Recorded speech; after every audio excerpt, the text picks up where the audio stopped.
கோவையில் தொடர்ந்து மழைப்பொழிவு அதிகரித்து வரக்கூடிய சூழலில் அங்குள்ள வாய்க்காலுக்குள் கார் ஒன்று தலைக்குப்புற கவிழ்ந்து விபத்துக்குள்ளாகி இருக்கிறது. இது தொடர்பான காட்சிகளை திரையில் பார்க்கிறோம். கூடுதல் விவரங்களை வழங்க இணைகிறார் எமது செய்தியாளர் கார்த்திக். வணக்கம். இந்த விபத்து சம்பவத்தின் முழு பின்னணி என்ன, விரிவா பதிவு பண்ணுங்க.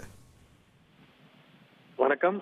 கோவை மாவட்டம் சிங்கனூர் அடுத்த உப்பிலிப்பாளையம் அருகே வாய்க்காலிலிருந்து கேரளாவை சேர்ந்த மணிகண்டன் என்பவர் இந்த காலை வந்திருக்கார். அப்போது அவருடைய கார் கட்டுப்பாட்டை இழந்து ஆட்டோவின் மீது மோதி விபத்துக்குள்ளாகி அந்த வாய்க்காலில் தலைக்குப்புற கவிழ்ந்திருக்கு.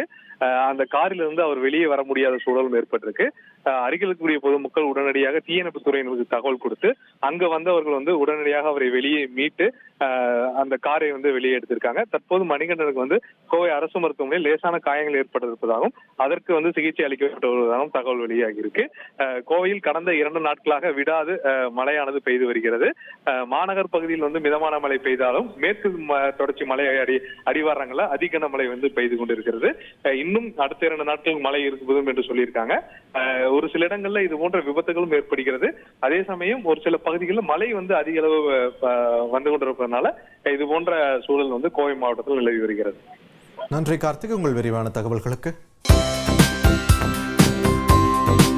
தந்தி டிவியை உங்கள் கேபிள் டிவி ஆபரேட்டரிடம் இலவசமாக கேட்டு பெறுங்கள்.